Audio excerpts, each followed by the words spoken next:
Hi all, అందరూ బాగుండాలి, అందులో మనం ఉండాలి. Welcome to my channel Sri Pancharama క్షేత్రం శ్రీ ఉమా సోమేశ్వర స్వామి వారి దేవస్థానంలో మా శివపెళ్లి జరుగుతుంది. శివపెళ్లి కోసం స్వామివారి దేవస్థానానికి అయితే వచ్చేసామండి. ముందుగా స్వామివారి దర్శనం చేసుకుని మేము వెళ్ళేసరికి శివ వాళ్ళ పెళ్ళి అయితే మొదలైపోయింది. అబ్బాయి కాళ్ళు కడిగేశారు, అమ్మాయి కాళ్ళు అయితే కడుగుతుంది అనమాట. కరెక్ట్గా ఆ టైంలో అయితే మేము పెళ్ళికి వెళ్ళాము. శ్రీ ఛానల్ తరపున అందరికీ నమస్కారం అండి. అందరూ ఎలా ఉన్నారు? చాలా చాలా బాగున్నారు అనుకుంటున్నాను. ఈరోజు వీడియో అంటూ మీకు ఆల్రెడీ అర్థమైపోయి ఉంటుంది. తర్వాత పెళ్లి కూతురికి అత్తవారింటి వారు చీర పెట్టాలి కదండి. ఆ చీరనైతే పెద్ద కొడుకైన నారాయణ గారు, పెద్ద కోళ్ళైన మహాలక్ష్మి కలిపి పెళ్లి కూతురు చేతులు అయితే పెట్టారనమాట. జీలకర్ర బెల్లం పెట్టే ముందు ఇలా అత్తింటి వారు అయితే చీర పెడతారనమాట. ఈ చీరను తీసుకెళ్ళి అమ్మాయికి అయితే కట్టి తీసుకొచ్చిన తర్వాత జీలకర్ర బెల్లం పెడతారు. మా నూకరత్నం పిన్ అయితే కొడుకు పెళ్ళిని చాలా ఆనందంగా ఉండి దగ్గరుండి అయితే చూసుకుంటున్నారనమాట. అమ్మాయి చీర మార్చి తీసుకొచ్చిన తర్వాత జరగాలి పూజా కార్యక్రమాలన్నింటినీ కూడా పంతులు గారు చాలా చక్కగా అయితే చేయించారండి. అమ్మాయి అబ్బాయి చేతిలో గుమ్మడి పండు అలాగే కొబ్బరి బొండాన్ని పెట్టి పాలు వేసి చేస్తారు కదండి. ఆ కార్యక్రమం అంతా కూడా చాలా బాగా జరిగింది. ఇప్పుడైతే పాణిగ్రహణం జరుగుతుందనమాట. పాణిగ్రహణం జరిగిన తర్వాత అమ్మాయికి అబ్బాయికి చేతిలో జీలకర్ర బెల్లం పెట్టి జీలకర్ర బెల్లం పెట్టేస్తారు. కరెక్ట్గా పెళ్లి ముహూర్తం టైం అంటే జీలకర్ర బెల్లం పెట్టేదాన్ని పెళ్లి ముహూర్తం అంటారు. ఇక నుంచి వేదమంతాలు మంగళమాధ్యాల మధ్య ఈ జీలకర్ర బెల్లం పెట్టే తంతునైతే చూసేయండి.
జీలకర్ర బెల్లం పెట్టిన తర్వాత పంతులు గారు ఒకళ్ళ కళ్ళలోకి ఒకళ్ళని చూడమన్నారు. అంటే యాక్చువల్గా అయితే జీలకర్ర బెల్లం పెట్టే వరకు కూడా ఇదివరకు రోజుల్లో అమ్మాయి అబ్బాయి ఒకరినొకరు చూసేవాళ్ళు కాదు. ఈ రోజుల్లో అయితే చూస్తున్నారు. కానీ జీలకర్ర బెల్లం పెట్టిన తర్వాత ఒకరి కళ్ళల్లోకి ఒకళ్ళు చూసుకుంటే ఆ బంధం దృఢంగా ఉంటుందని చెప్పి మన శాస్త్రంలో అయితే చెప్పారనమాట. అందుకని చెప్పి పంతులు గారు ఒకళ్ళ కళ్ళల్లోకి ఒకళ్ళని చూసుకోమన్నారు.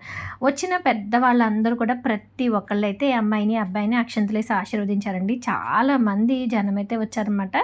ఉదయం ముహూర్తమే కాబట్టి ఎక్కువ సంఖ్యలో అయితే జనం హాజరనమాట. జీలకర్ర బెల్లం పెట్టిన తర్వాత అసలు మొత్తం ఉన్న వాళ్ళందరూ వరుసగా అక్షంతలు వేశారు.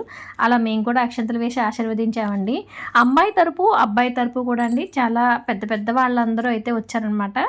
వాళ్ళందరూ చాలా కొంతమంది అయితే పెద్ద వయసులో పెళ్ళిళ్ళకి ఏం వెళ్తామని ఆగిపోతారు. కానీ ఇక్కడైతే పెద్ద వయసులో ఉన్న వాళ్ళు కూడా అమ్మాయిని అబ్బాయిని ఆశీర్వదించడం కోసం అయితే వచ్చారనమాట. శివ వాళ్ళు వర్క్ చేసేదంతా కూడా వైశ్యాస్ సంబంధించిన షాప్స్ అండి. అందుకని చెప్పి చెప్పి వాళ్ళందరూ కూడా వచ్చారు. అలాగే అమ్మాయి తరపు అంతా క్షత్రియాస్ వాళ్ళు ఉన్నారనమాట. వాళ్ళందరూ కూడా చాలా బాగా వచ్చారు. ఇటువైపు అటువైపు కూడా వివిఐపీస్ అయితే చాలా మంది అయితే వచ్చారనే చెప్పుకోవచ్చండి. ఇలా అందరూ కూడా అమ్మాయికి అబ్బాయికి అక్షింతలు వేసి ఆశీర్వదించారు.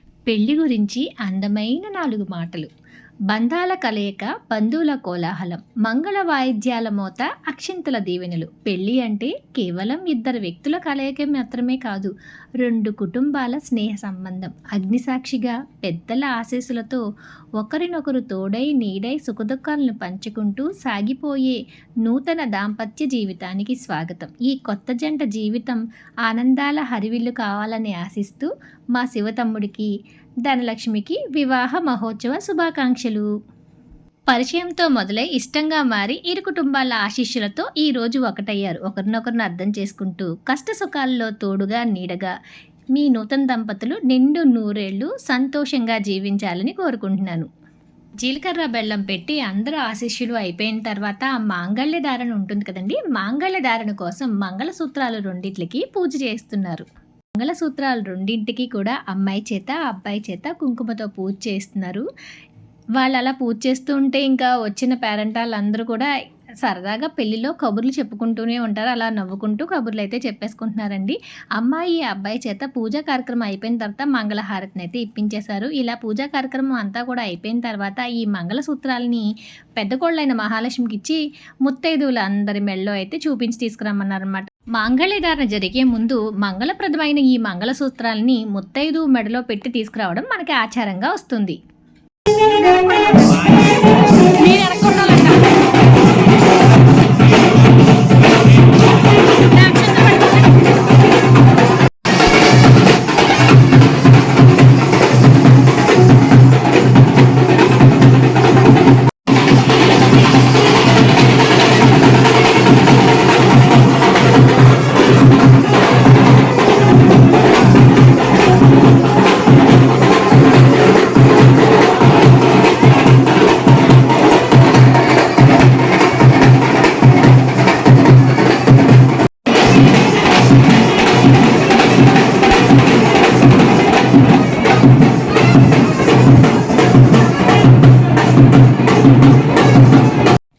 మాంగళ్యం 3 ముళ్ళు వేయిస్తారు కదండి. 3 ముళ్ళకి కూడా అబ్బాయి చేత కుంకుమతో బొట్టు పెట్టించారు. అయిపోయిన తర్వాత అమ్మాయిని అబ్బాయి కాళ్ళకి నమస్కారం చేయమన్నారు.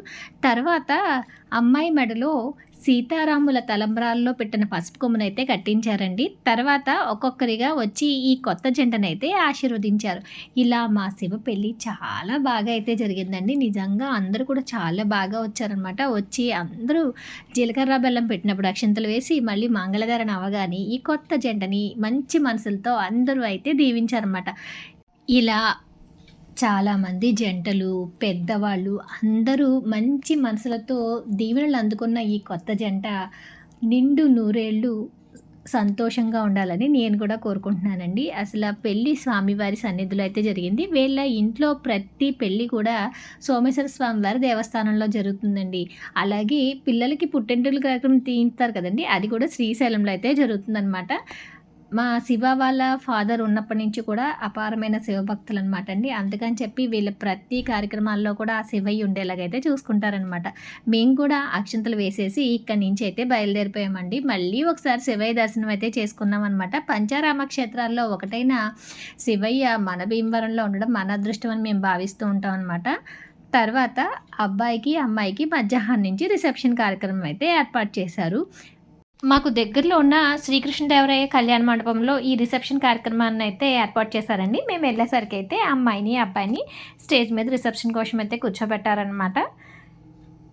చాలా అంటే చాలా బాగుంది స్టేజ్ డెకరేషన్ అంతా కూడాను. పెళ్లి భోజనం కూడా అండి మా పిన్ని కోరిక మేరకు పచ్చని అరిటాకులో పెట్టాలనుకున్నారంట. తెలుగు ఇంటి సాంప్రదాయం ప్రకారం పచ్చని అరిటాకులో మన తెలుగింటి వంటకాలతో భోజనం అయితే చాలా బాగుంది. మా ఇంటి దగ్గర కాబట్టి అండి మా ఇరుగు పొరుగు బ్యాచ్ మొత్తం అందరూ అయితే అటెండ్ అయిపోయాయి అనమాట. అందరం కలిసి ఒక గ్రూప్ పిక్ అయితే దిగేసాము. అక్షంతలు వేసి అందరూ గ్రూప్ పిక్ దిగేసిన తర్వాత ఇంకా భోజనం చేసేసాము, ఆశీర్వదించేసాం. కాబట్టి మా వర్క్ అయితే కంప్లీట్ అనమాట. ఇంకా అమ్మాయి అబ్బాయి అయితే స్టేజ్ మీద కూర్చున్నారండి. చాలా మంది జనం అయితే వచ్చారు. నిజంగా పెళ్ళికి చాలామంది అటెండ్ అయ్యారు. అయినా సరే రిసెప్షన్ కూడా అందరూ తప్పకుండా అయితే వచ్చారనమాట. ఎందుకంటే పిన్ని వాళ్ళ ఫ్యామిలీ వాళ్ళు ఏంటంటే అందరికీ చాలా దగ్గరగా ఉంటారనమాట. అందుకని చెప్పి ఎక్కువ నెంబర్స్ ఆఫ్ పీపుల్ అయితే వచ్చారనమాట. స్టేజ్ డెకరేషన్ చూసారా, రెడ్ రోజెస్తో చాలా అందంగా అయితే ఉందనమాట.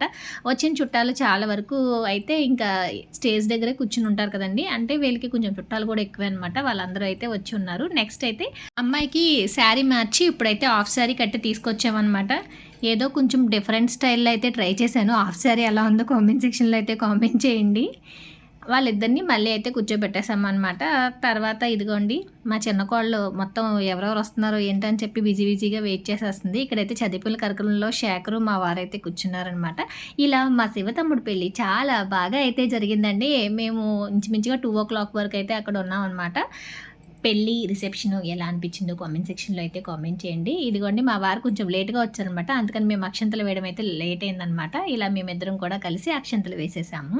ఇప్పటి వరకు ఛానల్ సబ్స్క్రైబ్ చేసుకోకపోతే సబ్స్క్రైబ్ చేసుకోండి. ఈ వీడియోని లైక్ చేయండి, షేర్ చేయండి. Thank you for watching.